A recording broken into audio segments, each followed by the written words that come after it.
Welcome back. We're up to number 12. And number 12 on the board, Calgary Flames. So they're 12th on the overall power rankings. And what's interesting is in the points percentage, 574 is 16th since 2017-2018. So every now and then I'll see, well, he's going to rank the Flames badly because he's a Canuck fan. However, I do rank them apparently higher than where they are in the points percentage ranking part of things in the standings.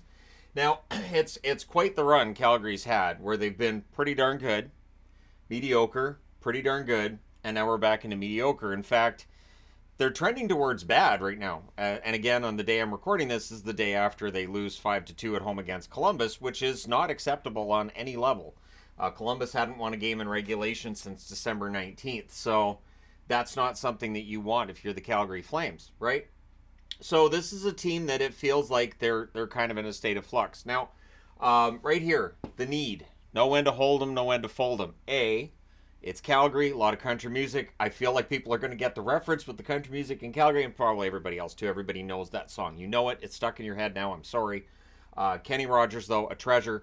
At any rate, I'm not a country music fan, but Kenny Rogers is like Johnny Cash. I don't qualify him as country music. He's just awesome. So their points percentage at 574, 16th, so right middle of the pack. They're 12th on the overall numbers. And on the current power rankings of January 20th, they were 20th. So Calgary, a team that definitely needs to figure this out. They're close enough to the playoffs that they could probably sell the fan base on standing pat or trying to pick somebody up. But they're far enough out of the playoffs that if they decide, you know what, we're going to make changes, we're going to do some sort of a retool or a rebuild, I think the fans are down for that. I think the fans just want to see this team built up to be a contender. Now, they've been number one both 2018, 2019, and 2022, 2023. The Flames did spend time at number one on the overall rankings. They've never been at the very bottom.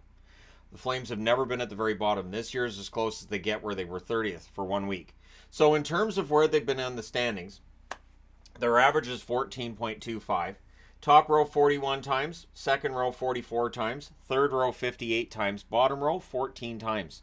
So not very often Calgary's in the bottom row, and they're not in the bottom row now either. But there's enough time they're spending where they're in that just frustrating third row, because that's 17th to 23rd. That's your close to the playoffs but not quite in kind of territory. So their top scorer in this period in time, it sort of underlines what's going on with the Flames. Johnny Gaudreau, 370 games, 137 goals, 268 assists, 405 points. Johnny Gaudreau decides to go to Columbus. The Flames decide the best way to fix this is to make a big deal. And so Tkachuk gets dealt. They get back Huberdeau in that deal. And the idea was Huberdeau should be able to replace the production from Gaudreau. Gaudreau's underachieved in Columbus, and Huberdeau has not replaced Johnny Gaudreau's production in Calgary. The only one that's come out of this really good is Matthew Tkachuk in Florida. He has been absolutely perfectly fine. Huberdeau, since he left Florida, less so, and Johnny Gaudreau, since leaving Calgary, less so. They were both 100-plus point players, 110-plus point players before their respective moves. So the question gets asked about how Calgary fixes this. There are some contracts that I think they'd want to move if they were going to do a proper rebuild. So it's probably going to be a retool. Probably where they'll end up with this is the idea of selling their fans on, okay, we're going to sell guys off and we're going to go for it either next year or the year after, right? So their last playoff appearance was 2022. And there was an encouraging enough run in 2022 that maybe you could sell the fans on the idea this team isn't that far off. As a Calgary fan, you can let me know in the comment section below if you would believe a general manager standing there and saying, even Craig Conroy's a nice guy, and if he says, hey, I don't think we're far off, I think we can add a few pieces, we'll be fine. Similar to what the Vancouver Canucks have done over the last year. The Vancouver Canucks were going nowhere, and then all of a sudden they're one of the best teams in the league. So can the Flames do the same thing? It's going to require some really, really smart trades to make that work. So their top goalie over this time period has been Jacob Markstrom, a record of 95, 68, and 25, 907 save percentage. Markstrom's been fantastic. His name's out there in trade rumors because we know that Dustin Wolf is ready. Dustin Wolf is ready to come up. He's ready to play. He's a good goaltender. The one thing you're going to hear with Dustin Wolf anytime he plays is he's not 6'5". He's not as tall as other goalies in the NHL, but his reflexes, his overall ability to make saves should make up for the fact that he's not 6'5", 6'6", like almost every goaltender is now. It's just insane how tall goaltenders are now and how we still expect guys to score, and they do on those goaltenders that are 6'6" and give you so little of the net to look at. So for the Flames, they trended in the right direction here the last time out, but they've had some challenges since, so they've fallen back down. Yeah, a little bit they have.